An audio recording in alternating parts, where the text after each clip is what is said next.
Bismillahirrahmanirrahim.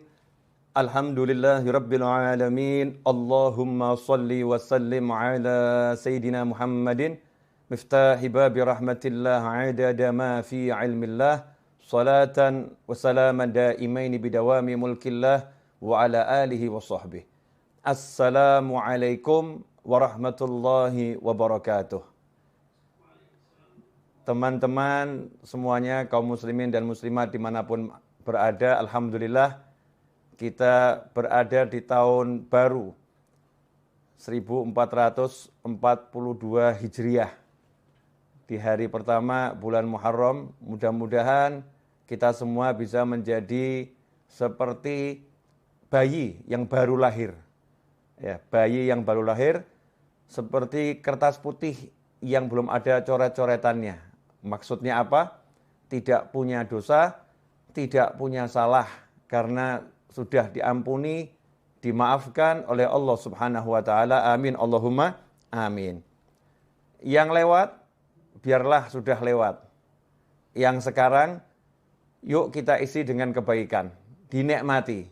Yang akan datang itu misteri, kita nggak pernah tahu bisa sampai atau tidak, maka pasang niat yang baik-baik. Ya, pasang harapan yang besar.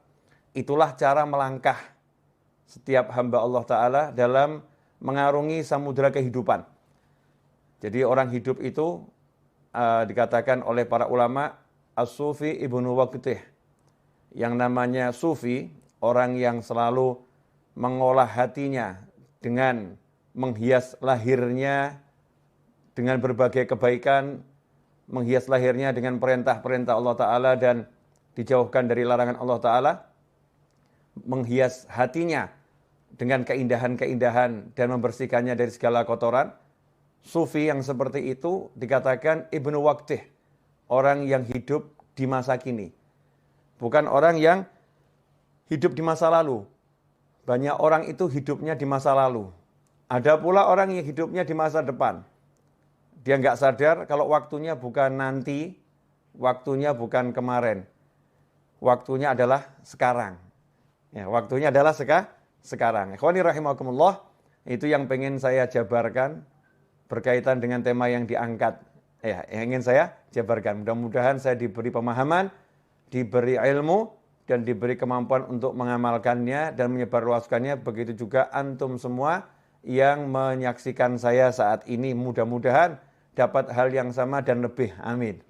Ikhwani rahimakumullah, hidup bukan untuk berada di masa lalu. Jadi masa lalu itu cukup disadari, yang baik sekarang kita syukuri, yang buruk kita istighfari, minta ampun sama Allah Subhanahu wa taala. Caranya apa? Dengan menikmati masa sekarang.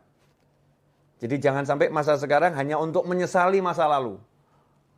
Wah, seandainya dulu, kalau dulu saya tidak begini, kalau seandainya, buang semua itu. Yang ada adalah sekarang, saat ini. Saat ini saya dikasih Allah sehat, saat ini saya dikasih Allah waktu, saat ini saya dikasih Allah banyak kenikmatan yang tak terkira. Saya akan pakai ini untuk membuat Allah senang. Ridha, untuk membuat Allah senang dengan saya, membuat Allah cinta kepada saya. Kalau kita hidupnya seperti itu, mensyukuri yang ada saat ini, otomatis hal-hal yang buruk di masa lampau itu akan sirna dengan sendirinya. Karena orang yang syukur, orang yang mensyukuri keadaannya sekarang, maka oleh Allah Subhanahu wa taala akan diberi tambahan nikmat, dan tambahan nikmat. Di antara tambahan nikmat yang paling besar itu adalah bisa taat dan bisa jauh dari maksiat. Itu tambahan nikmat yang paling besar. Bisa taat dan bisa jauh dari maksiat. Dosanya yang lampau otomatis diampuni oleh Allah Subhanahu wa taala karena Allah senang sama dia. La in syakartum la azidannakum wa la in kafartum inna adzabi lasyadid. Kalau orang yang kufur nikmat dikatakan siksanya pedih. Kalau orang yang mau mensyukuri nikmat, maka ditambah nikmat.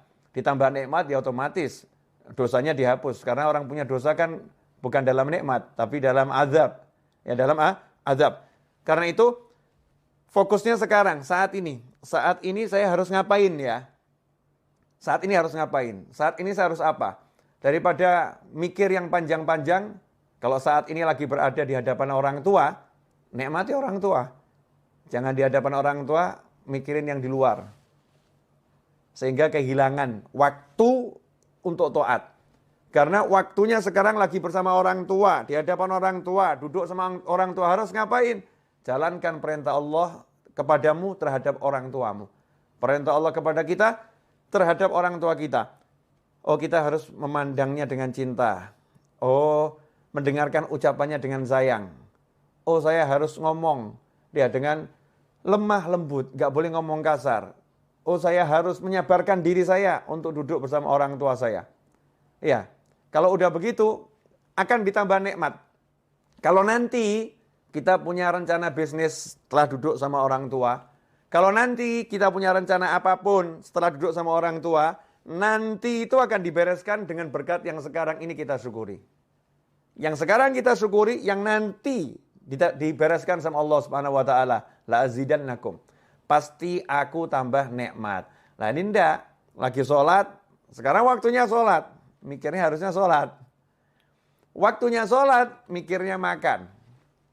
Nanti saya habis sholat, saya mau keluar, saya mau pergi ke restoran ini. Saya mau ketemu sama teman-teman saya mau makan di warung sana. Nanti habis sholat, saya mau cari di menu, ya warung-warung online. Ya. Ada warung online banyak, restoran online, saya mau cari menunya apa, habis sholat.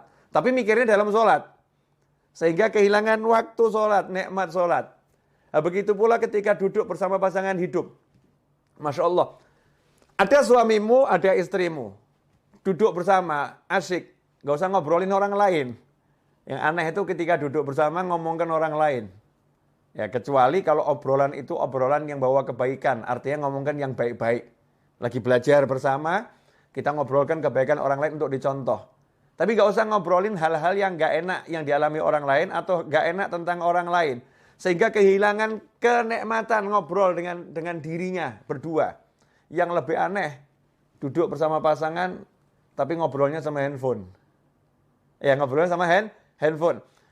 Kehilangan kenikmatan saat ini. Saat ini lagi ngapain? Lagi duduk sama pasangan hidup saya. Ya udah, duduk dinikmati bersama pasangannya. Caranya bagaimana? Ajak ngobrol tentang ilmunya Allah Subhanahu wa taala.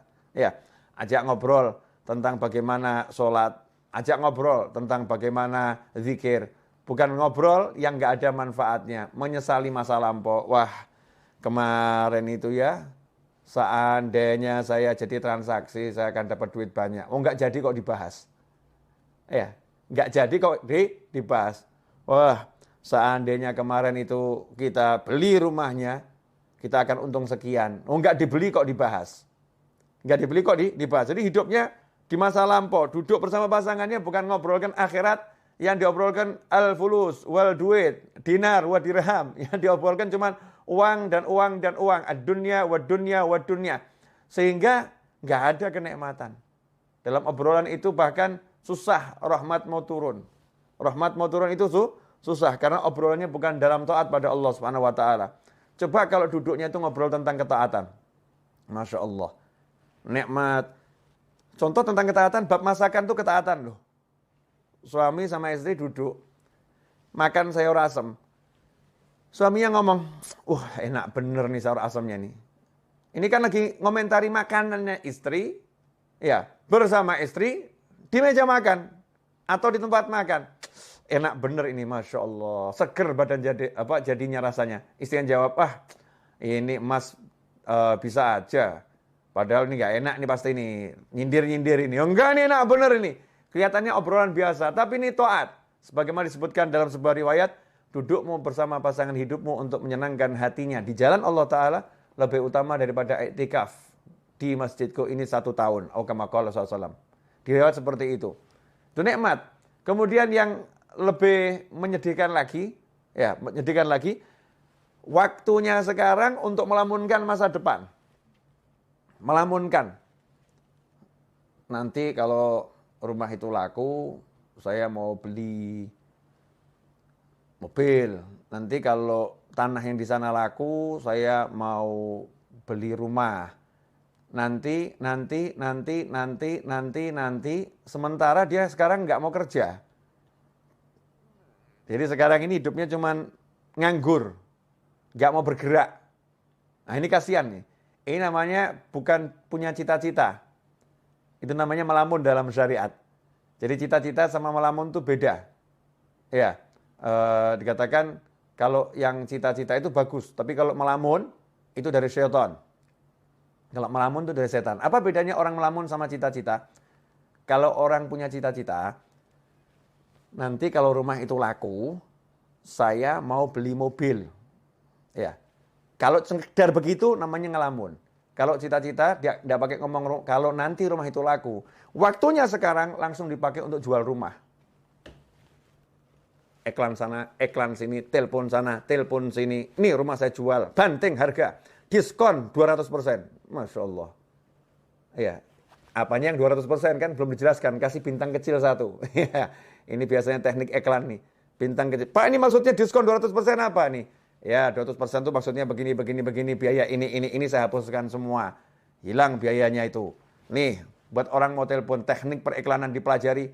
Kemudian dia mulai ambil tasbihnya. Dia baca sholawat sebanyak mungkin, tawassul dengan sholawatnya. Mudah-mudahan ada pembeli yang datang. Nah ini namanya kalau rumah itu nanti laku, saya mau beli mobil. Misal begitu.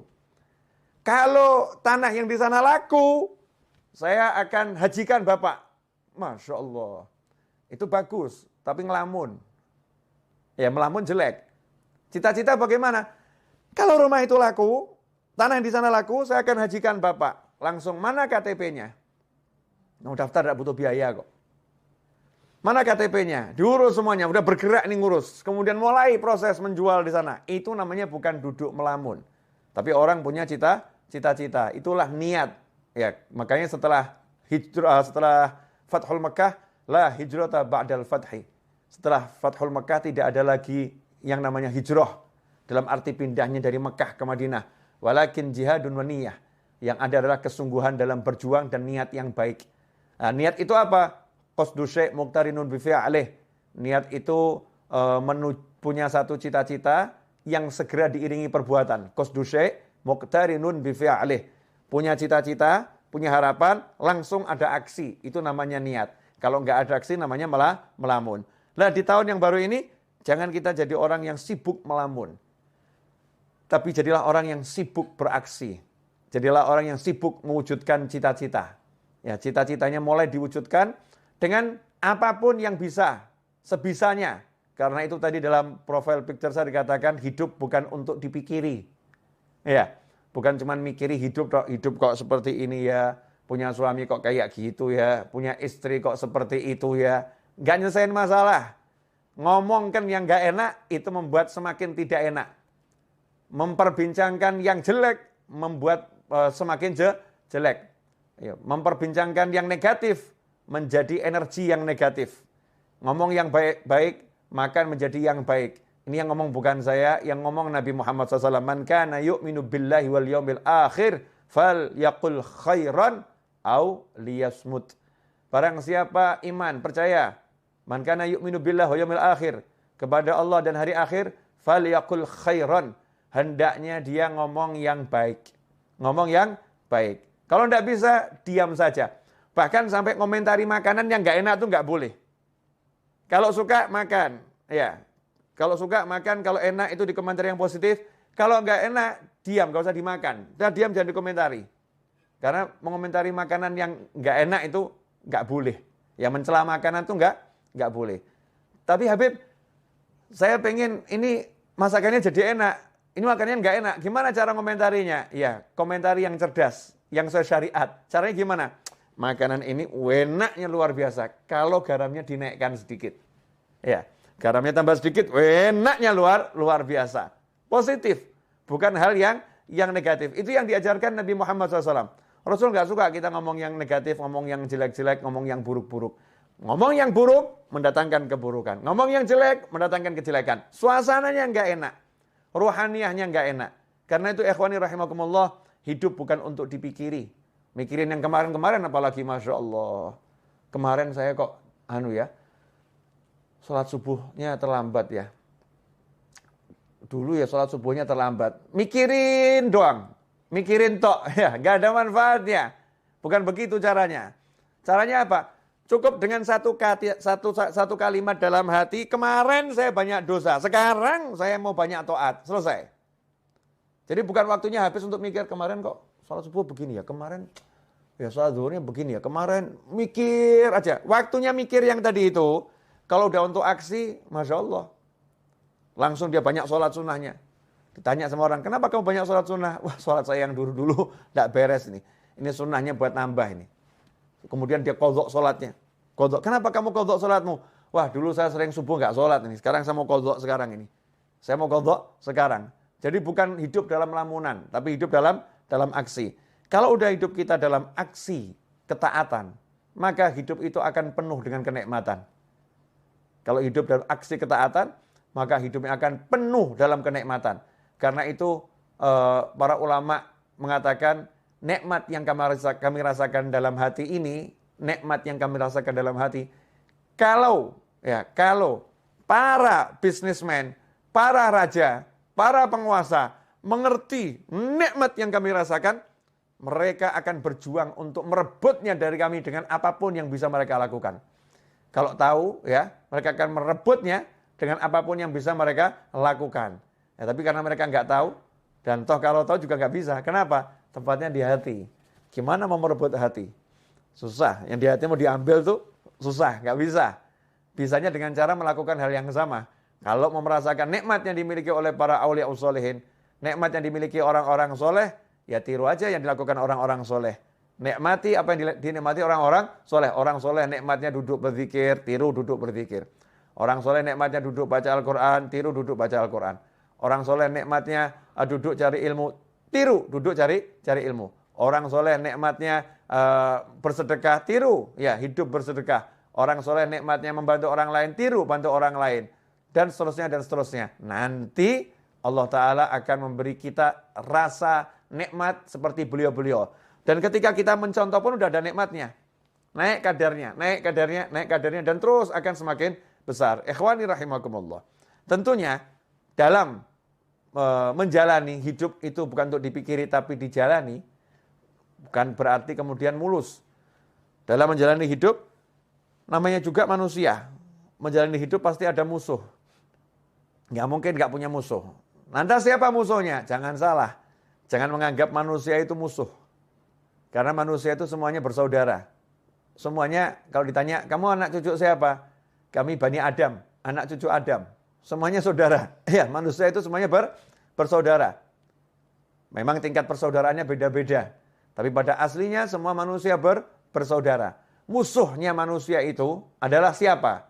Ya, wahfadil qalba an yulima bihi syaitan wan nafsu wal hawa wad daniyah. Pertama setan, kedua nafsu, yang ketiga hawa alias ego, yang keempat daniyah, dunia. Itu musuhnya manusia. Setan, nafsu, hawa, dunia. Setan jelas nggak kelihatan. Kadang-kadang setannya juga menjelma jadi manusia, betul-betul menjelma jadi manusia. Kadang-kadang, dan itu sering, setannya menggunakan manusia, masuk dalam tubuhnya manusia, berbicara sebagai manusia, bertindak sebagai manusia, menulis sebagai manusia, padahal semua itu setan yang melakukannya, setan yang mengontrolnya, setan yang berbuatnya. Itu musuh yang pertama. Kemudian nafsu. Nafsu itu adalah kendaraan. Karena nafsu adalah keinginan. Kalau nggak punya nafsu, bahaya. Nggak punya nafsu makan, nggak punya nafsu minum, nggak punya nafsu hidup, repot tuh. Jadinya putus asa. Nafsu itu untuk dikendalikan.